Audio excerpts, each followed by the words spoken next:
Bismillahirrahmanirrahim. This is the first video on accounting for not-for-profit organizations. In this video, we will talk about standard setting authority for not-for-profit organizations, FASB requirements for not-for-profit organizations, types of non-governmental not-for-profit organizations, basic financial statements, users and purpose, and basis of accounting for non-governmental not-for-profit organizations.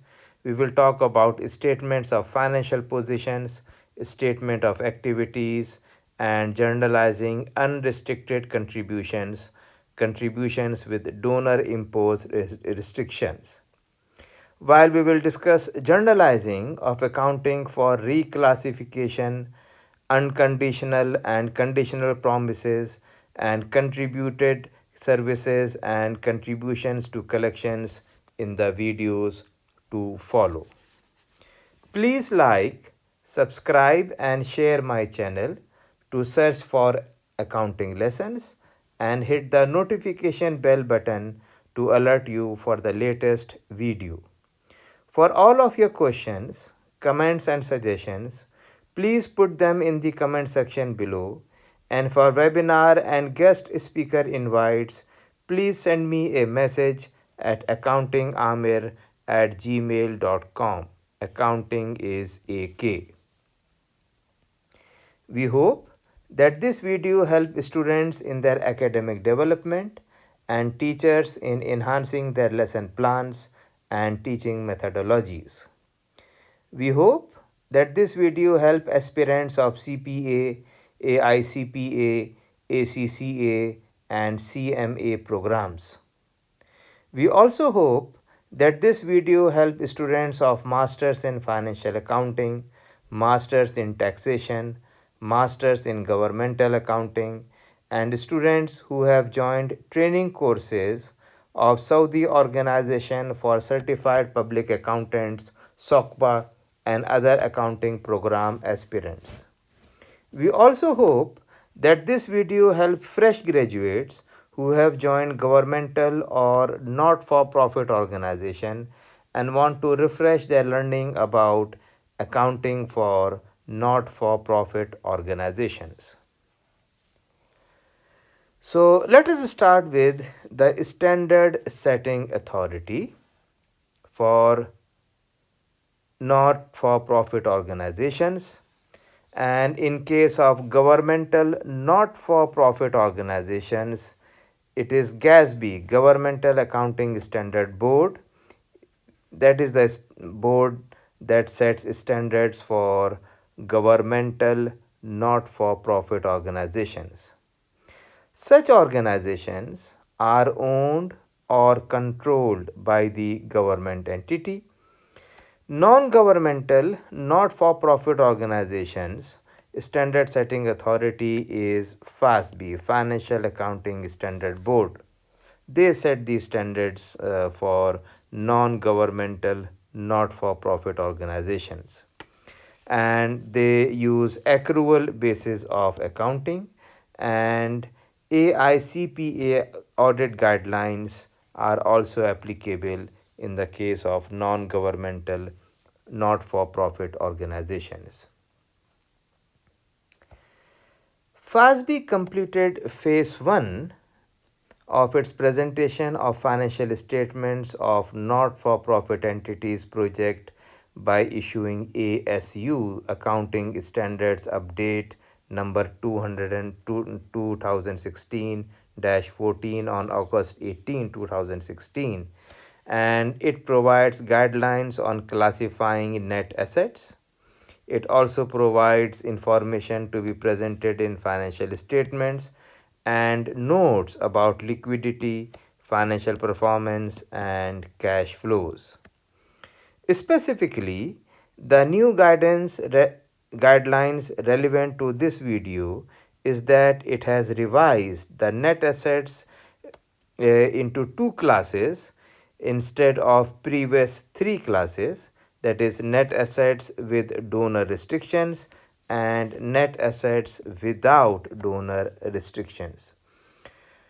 Not-for-profit organizations are of four types: healthcare organizations like hospital, nursing homes, educational institutions like colleges and universities, voluntary health and welfare organizations, and other private, not governmental, not-for-profit organizations like labor unions.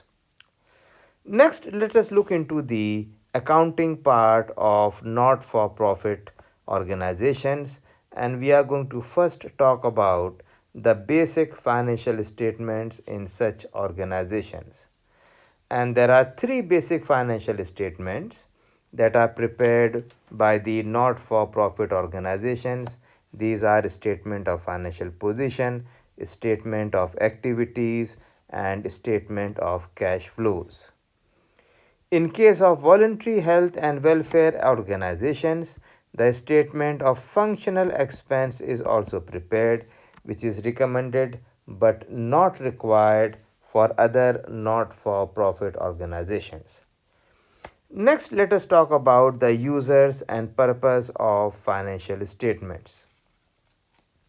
Donors are the main users of financial statements. The not for profit organizations provide ability to do and they will continue doing it. They also explain the methods of organization managers use to discharge the stewardship responsibility. That means how the organization will spend the donated money. Are they going to spend it on the cause, or the money will be misappropriated, like spending more on administrative expenses like paying more salaries? Next, let us talk about the basis of accounting for non-governmental, not-for-profit organizations. Accrual accounting records revenue and expenses when transactions occur but before money is received or dispensed. It is important to note that non-governmental, not-for-profit organizations report expenses and not expenditure, as the standard setting authority is FASB, where the basis of accounting is accrual basis. We don't record encumbrances in non-governmental, not-for-profit organizations. Many private not-for-profit organizations use fund designations internally for bookkeeping purposes, but the financial statements are on an overall basis and do not make reference to funds except in the notes or supplemental schedules. Next, let us talk about the statement of financial position, that is the balance sheet. Now, what we see in a non-governmental, not-for-profit organization is different now than it was previously in the year 2017 and 16. Let us look into the balance sheet now. You can see that there are assets, but these assets are not classified as current assets and non-current liabilities. Similarly, you can see that we have liabilities, but we don't record them as current liabilities and not non-current liabilities. Net assets are classified as net assets without donor restrictions, uh, and net assets with donor restriction. You can also observe that long-term assets and long-term debt are reported as the standard setting authority, and it follows accrual basis of accounting. Finally, you can see that there are net assets, which is equity,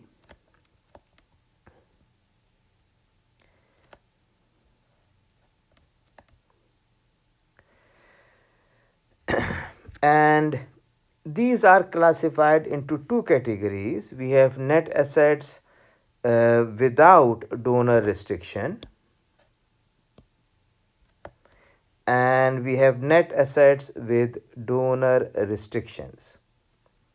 This is the new guideline Before, the net assets were classified as unrestricted, temporarily restricted, and permanently restricted. But now we have only two. We have with donor restrictions and without donor restrictions. Next, we are going to talk about the new guidelines on net assets, that is, net assets without donor restriction and net assets with donor restriction. And we will start with net assets with donor restrictions. Now, net assets without donor restrictions. Now, the part of the net assets of a not for profit entity that is not subject to donor imposed restrictions. Net assets without donor restriction means the excess of total assets over total liabilities that are not restricted by any donor imposed stipulations. Such donors give the money and the organization use this money as they feel appropriate. Assets without donor restrictions come from contributions from which either no donor restriction exists or restrictions have expired. For example, the donor can restrict the organization not to use the donation for a year. Then once that restriction is expired, then you can use it. Assets without donor restrictions can also come from revenues for services provided and investment income. Net assets without donor restrictions can be separated into two categories: undesignated and board designated. Board designated net assets without donor restrictions appropriated are or set aside for a specific purpose by the governing board rather than an external donor. Such information must be disclosed either on the face of the financial statements or in the notes to the financial statements.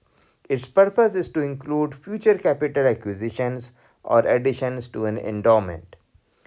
It is useful for the stakeholders if the specific board designated purposes are identified on the face of the financial statement or in the notes.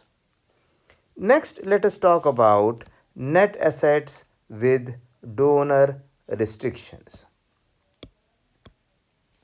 The part of the net assets of a not for profit entity that is subject to donor imposed restrictions, it means that the donor has donated but they have put conditions or restrictions for use. Such restrictions may be temporary or they may be permanent. Temporary restrictions, restricted net assets are those net assets whose use are limited by donors to either a specific purpose or a later date. Permanently restricted net assets are assets held by a not for profit entity for which donors have imposed usage restriction that do not expire. Such information must be disclosed either on the face of the financial statement or in the notes to the financial statement. To conclude, temporary restricted contributions cannot be spent unless the restrictions are met, whether they are time or purpose restrictions, and permanent donor restrictions require that it must be held in perpetuity. Next, let us talk about statement of activities, and this is very interesting. Uh, Statement of activities is the income statement that records the revenue and expenses of a non-governmental not-for-profit organization, and we start with the net assets. So we have the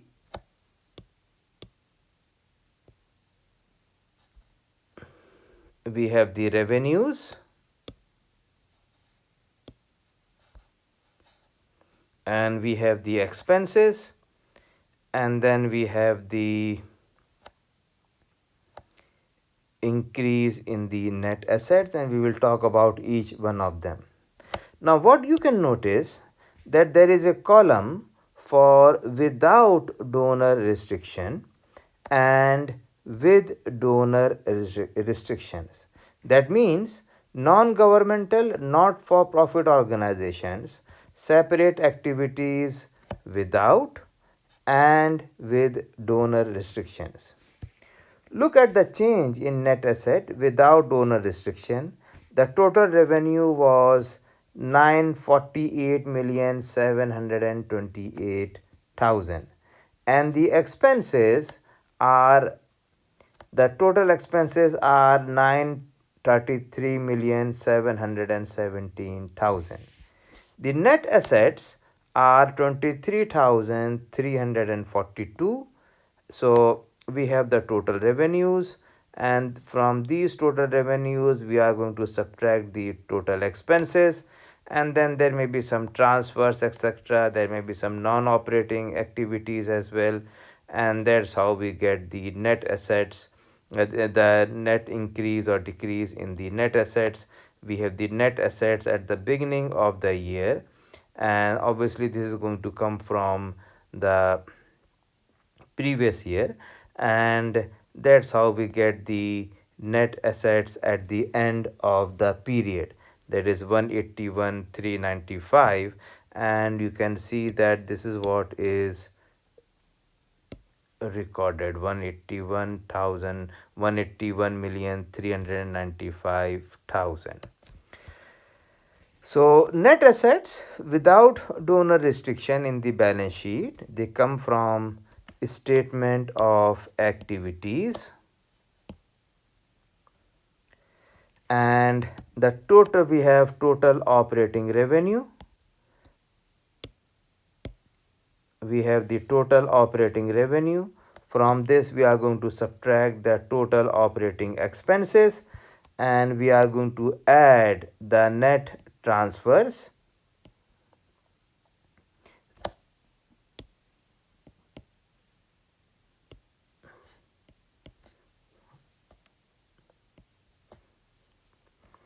and the non-op net transfers and the non-operating activities, and this will give us the increase in the net assets, and to this we add the beginning net assets, and this will give us the ending net assets or the net assets at the end of the period.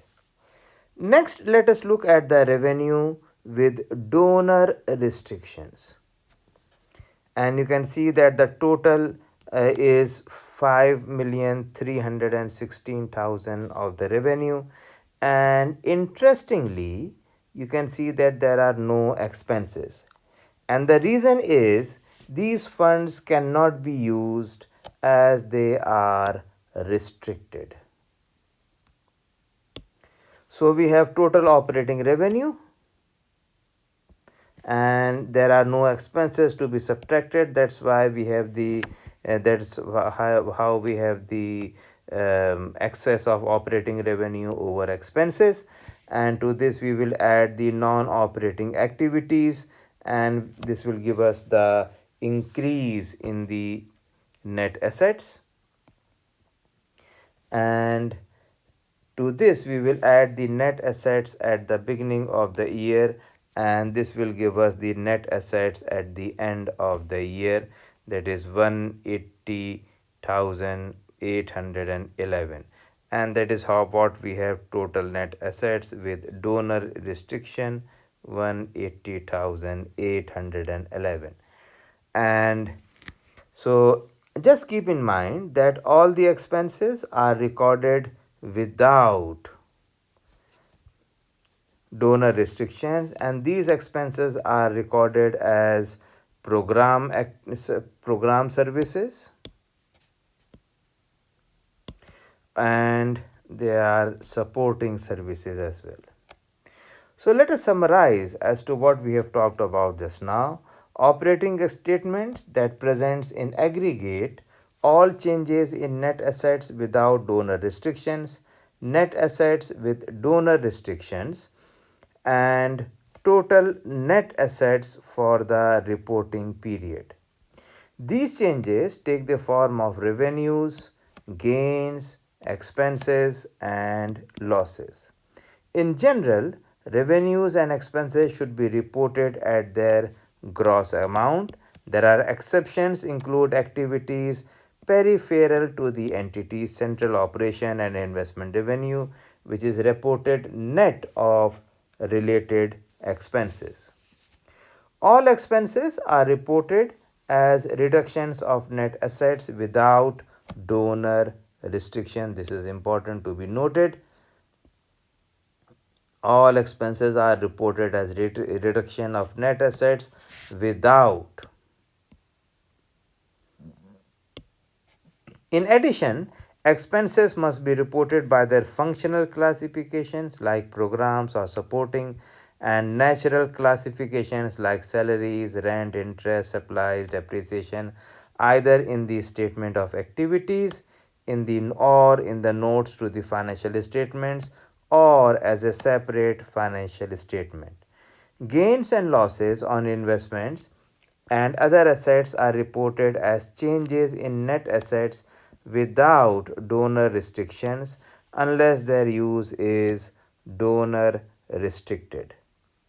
Next, let us talk about net assets released from restrictions. So, you can see over here that we have the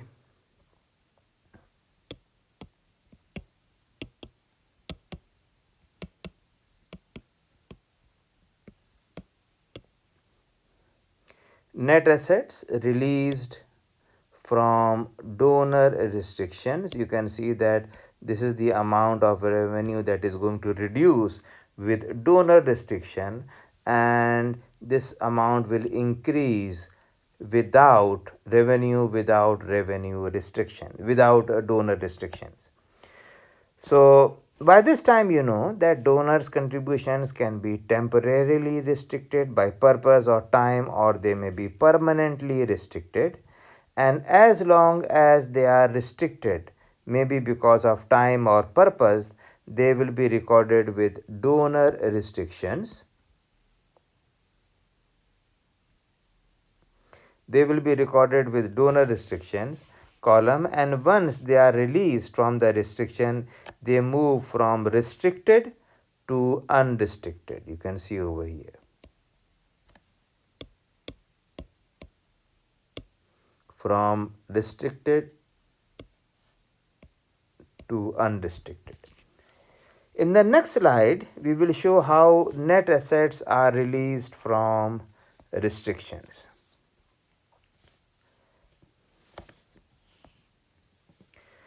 So,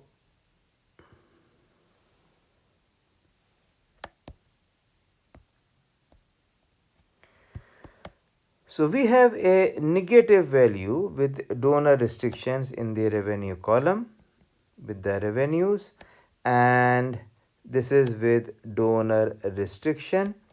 It means that the revenue is reduced by this amount, and you can also see that the same amount is added in without donor restriction. And the general entry will be, obviously, when the revenue is reduced, revenues with donor restriction will be debit, and revenue without restriction is going to be credit. And now the organization can spend this money as they feel like. And next we are going to talk about some interesting concepts about revenue, and the popular one are going to be revenues, gains, and support. And let us look into each one of them for a while. Now, you can see that there are contributions, and at the same time you can also see bequest over here. That is interesting. Now when someone passes away and he has left some money for the organization, we call this as bequest. So not for profit organizations have traditionally distinguished revenues, gains and support. Revenues is the traditional sense, represent increase in the net assets arising from exchange transactions in which the other party to the transaction is presumed to receive direct tangible benefits commensurate with their resources provided, like membership fees, it may be like program service fees, or there may be there may be many like sales of goods and services, investment income. So all these are examples of revenues. Then gains such as realized gains on investment transactions and gains on sale or disposal of equipment are increases in the net assets that relate to peripheral or incidental transactions of the entity and often are beyond the control of management. Now, the similarity between revenues and gains is that in either case, net assets are going to increase, while the difference is that in the case of in gains, especially, these are incidental, something the organization don't go on a day-to-day basis. For example, sale of a piece of land.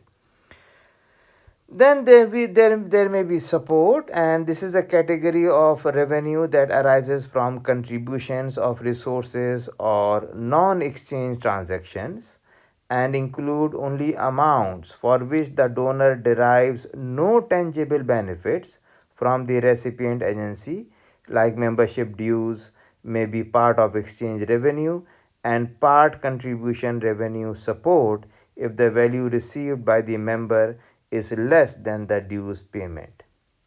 So a government grant is also considered support unless it is essentially a purchase of services, in which case the recipient is considered a vendor and the grant is classified as exchange revenue. Next, let us talk about recording journal entries for not for profit organization. Now, the different types of revenues in the case of not for profit organizations are contribution, accounting for reclassifications, unconditional promises, conditional promises, contributed revenues, and contributions to collections. Now these are the different types of revenues, and in this video we are going to talk about contributions only, while the recording of accounting for reclassifications, unconditional promises, conditional promises, contributed services, contributions to collections will be talked about in the videos to follow, inshallah. So let us first of all talk about what is a contribution. A contribution is a unconditional transfer of cash or other assets from one entity to another. The entity making the contribution does not directly receive value in exchange. Not for profit organizations, they receive contributions from the donors in many forms, like they receive cash, they receive investments, supplies and materials, rights to use facilities, pledges of cash, personal services, work of art. So all these are the different types of contribution that they may be receiving, and these contributions can be unrestricted, or some contributions may be received with restrictions on the purpose for which the donation may be used or when they may be used. Now the rule for reporting the receipt of contributions other than services and collections is that they must be reported or measured as follows. They should be reported as revenues or gains in the period received. They should be reported as assets, decrease of liabilities or expenses depending on the form of benefits they taken, measured at the fair value of the contribution received, and reported as either restricted support or unrestricted support. So let us talk about unrestricted contributions and how to generalize it. Now, when a not-for-profit organization receives a contribution without a donor-imposed restriction, it should report the contribution in the statement of activities as unrestricted revenues or gains, or unrestricted support also. It should report expenses incurred from the unrestricted net assets as decrease in those assets. To illustrate, assume a not for profit organization. They operate a clinic that provides services to substance users. During the year, it receives the following donations that may be used for any purpose at any time: 25,000 of cash, 100 shares of stock having a fair value of 40 a share at the time of the donation, and medical supplies from a pharmaceutical company having a fair value of 10,000. So the not-for-profit organization will journalize these transactions as follows. They are going to debit cash. Cash will be debit by 25,000. There will be investment will be debit by 4,000, 100 times 40. Then inventory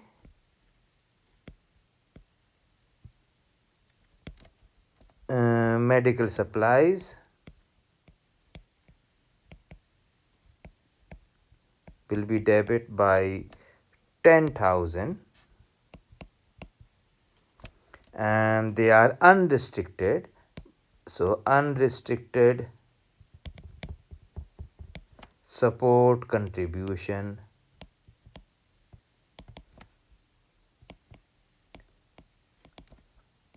will be credited by 29,000, the cash and the investment, and we have a credit of unrestricted support, not contribution but supplies, and this will be credited by 10,000. And this is done to record the unrestricted contributions that we have received. So in the foregoing illustration, all the contributions resulted in increase in assets, but a contribution could also result in a simultaneous increase in expenses. For example, if a utility provides free electricity to a not-for-profit organization, the not-for-profit organization will recognize as revenues and expenses simultaneously the fair value of the electricity used. Next, let us talk about contributions with donor imposed restrictions. Now, contributions with donor imposed restriction means that a donor has imposed restrictions or they have put the limit to the use of the contributed resources. Such contributions will increase either temporarily restricted or permanently restricted net assets. Or there may be a time restriction as well, that is also a temporary restriction. The purpose type restriction are classified as temporary restrictions.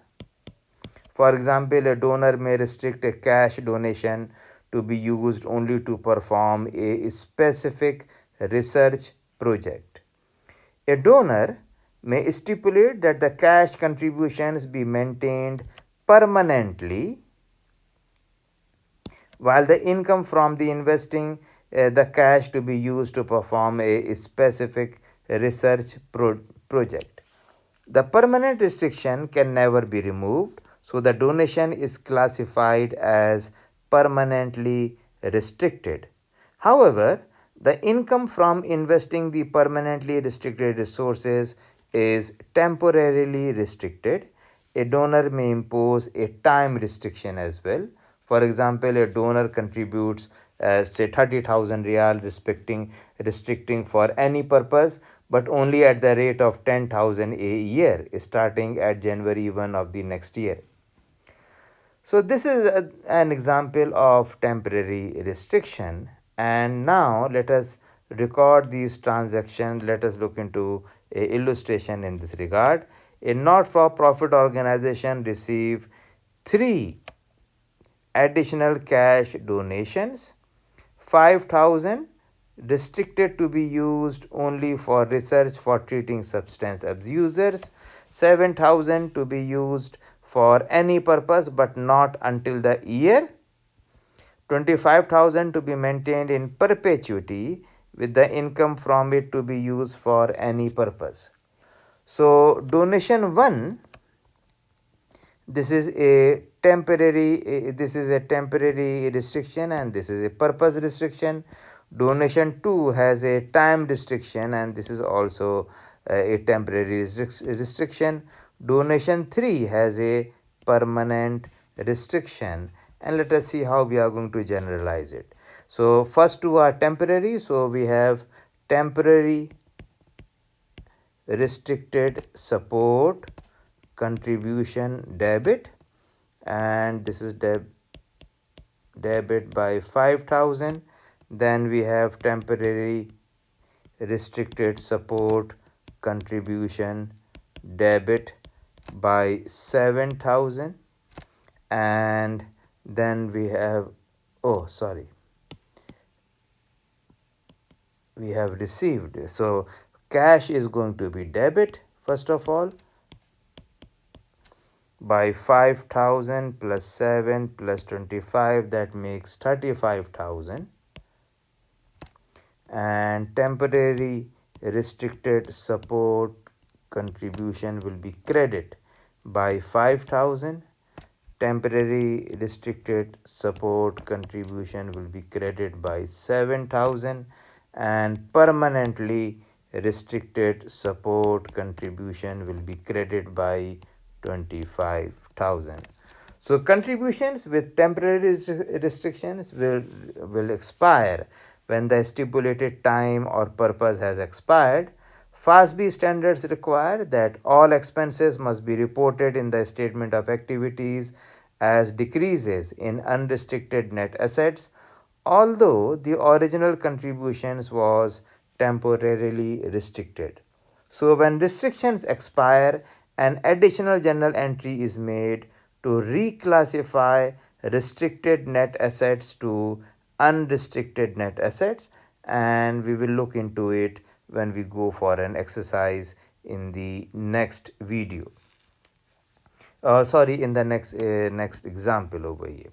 So let us look into an example.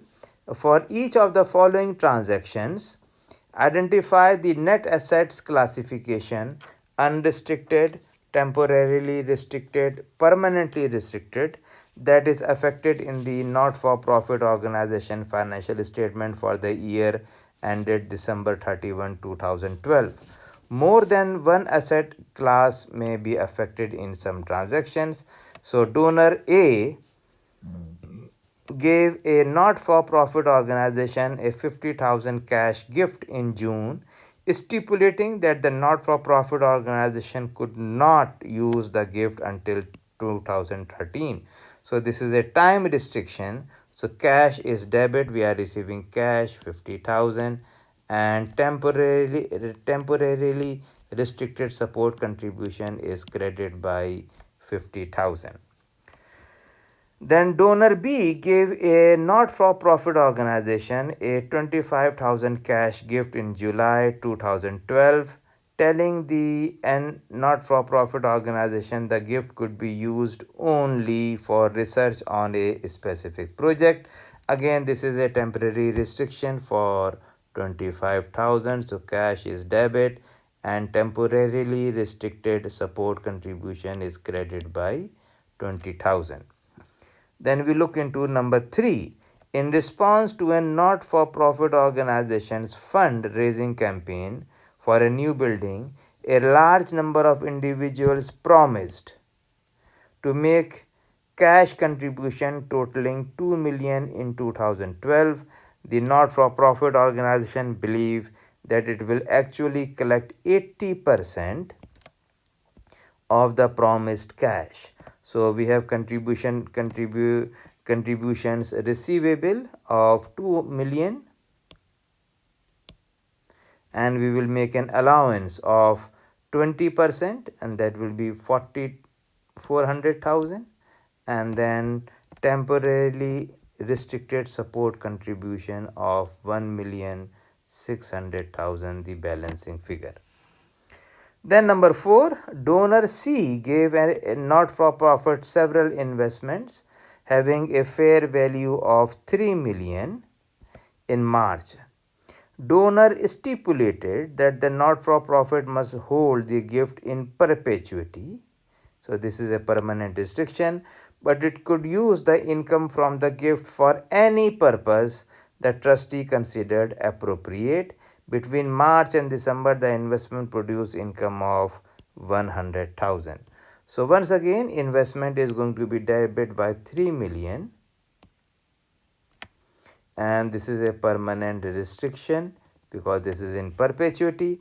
And then we have received cash, and cash is for 100,000, and this is a unrestricted revenue investment income of 100,000. Then we move on to number 5. Using the fund raised in transaction number 3, a not-for-profit organization paid an architect 50,000 in 2012 to make preliminary designs for a new building. Now, first of all, you see now we are able to reclassify the temporary restricted asset to a unrestricted one. So that's why we have temporarily restricted net assets reclassification out, satisfaction of plant acquisition restriction, and it will be debit, and unrestricted net assets reclassification in, satisfaction of plant acquisitions restriction is credit. Now you can see the purpose over here, the purpose restriction is satisfied over here because we can use this money only for a new building. So we have, it is satisfied, so the amount is subtracted from the temporary restricted revenues and added to the unrestricted revenues. So the amount is 50,000 debit and 50,000 credit. And then we are going to allocate this to the building account as well. Building is debit by 50,000 and cash is credit by 50,000. Let us look into another interesting transaction, investment transaction and event. A not-for-profit organization has the following transactions and events. We have to prepare the journal entries to record these transactions and events based on the assumption that the not-for-profit organization uses a single account to record all unrealized and realized investment gains and losses. So there will be a single account only for unrealized and realized investment gains and losses. Then prepare journal entries for event 2 and 3 based on the assumption that not-for-profit organization separates unrealized from realized. Now here they are separating the unrealized from the realized, so we will look into how to record that. But first of all, we are going to make a journal entry based upon a single account. So using a single account for unrealized and realized gains and losses. Now, on July 15, 2012, a not for profit organization received a donation of Google stock that has a fair value of 75,000 at the time of donation. The donor told the not for profit organization that the stock could be sold and used only to finance a particular research project. So investment is debit by 75,000 and temporarily restricted support contribution is credit by 75,000. Then on December 31, when the not for profit organization closed its books, the stock has a fair value of 76,500. So our investments increase by 1,500. So this is a gain. So investment is debit, but we are going to have a single account, as they have said, for the unrealized and realized investment and gains. So that's why it is credited by 1,500. Then we go to number 3. They sold the stock for 76,000. So when they are selling, so cash is debit by 76,000. But you can see that the value of our investment was 75 plus 15, that is 76,500. That means we have made a loss of 500 of this transaction. Then we go to number 4. On March 15, 2013, the not for profit organization spent the entire 76,000 on the research project for which the donor made the gift. So, because we are using it, so obviously, first of all, the net asset has to be reclassified from as a temporary restricted to unrestricted.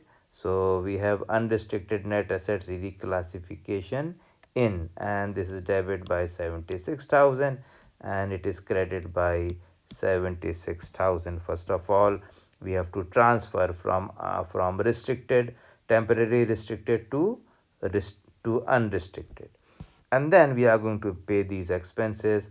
Program expenses are debit by 76 and cash is credited by 76. Next, they asking for uh, then prepare journal entries for events 2 and 3 based on assumption that not for profit organization separates unrealized from realized investment gains and losses. So investment valuation is debit. Now in this case, for number 2, there is a gain of 1,500. So we have investment valuation account debit by 15.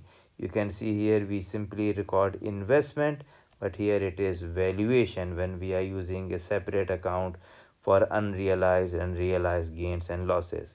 And change in temporary restricted net assets gains and losses is credit by 1,500. So that is what we do for transaction number 2. And then we go for transaction number 3. For transaction number 3, they say then they have sold the stock for 76,000. So first of all, there is a gain 76,000.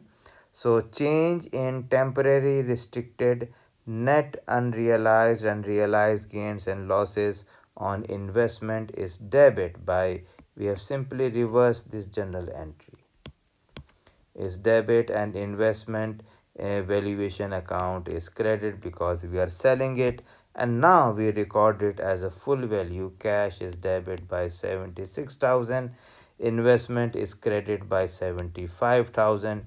You can see here investment was credit by 76,500, but now it is going to be investment is credited by 75,000 and temporarily restricted net realized investment gain and losses is 1,000. So because there is a gain, had there been a loss, we are going to record it as a debit. Let us look into a statement of activities in an exercise, and the following information was excerpted from the records of the East End Golf and Tennis Club and not-for-profit organization. All account balances are as of the fiscal year ended June 30, 2013, except for the net assets balance at the beginning of the year. Prepare a statement of activities for the East End Golf and Tennis Club. Now we have revenues, and the revenues are unrestricted for 600,000. These are dues. So the total is 600,000. Then we have golf lessons for 80,000. So the total is 80,000. Then we have tennis lessons 55,000. So that's what we have as 55,000. Then we have assessments for capital improvement. You can see here expenses, golf, and okay, we'll talk about expenses in a while. Okay, we can do right now also. We have expenses of 105. So golf and expense, we have 105,000. Then we have other expenses associated with golf courses and tennis courts, that is 475,000. Then we have administrative expenses of 65,000. What else?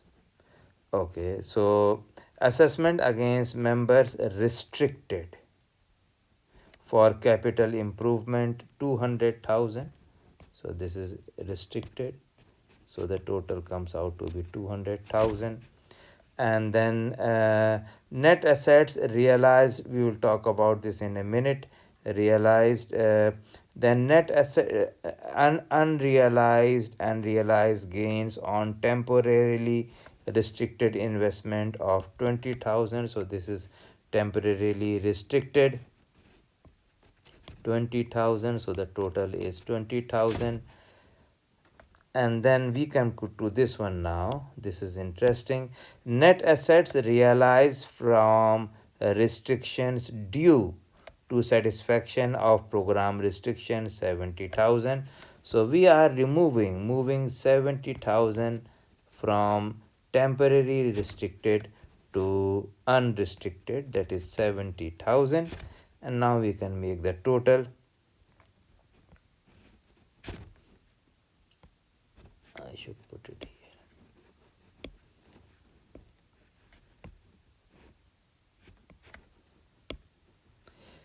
I should put it here, 70,000 and 70,000. And now we can make the total. The total is 805,000, and this will be 150,000, and this will be 955. So the total expenses are going to be 105,000. Other expenses are going to be 475,000. Then we have administrative expenses of 65,000. So the total expenses are obviously the same, 645. You can see that there are no expenses in the temporary restrictions, 645 and 645. So the changes in net assets will be total revenue minus total expenses, that is 160,000, and this will be 150,000, and this will be 310,000. Total revenue minus the total expenses. And then we are going to look into net assets at the beginning of the year. Unrestricted is 60,000 and temporarily restricted is 80,000. So this makes 140, and the total is 220,000. Changes in the net assets plus beginning, so 230, and this will be 450,000. So this completes the first part of our discussion on accounting for not-for-profit organizations. I hope you have enjoyed this presentation, and if you found value in this video, then please like, subscribe and share my channel and hit the notification bell button to alert you for the latest video. For webinar and guest speaker invites, please send me a message at accountingamir@gmail.com. Remember, effective questioning brings insight, which fuels curiosity, which cultivates wisdom. If you have any question or any suggestion regarding this session, then please put them in the comment box below or send me an email, and inshallah I will reply you back. Thank you so much and happy learning.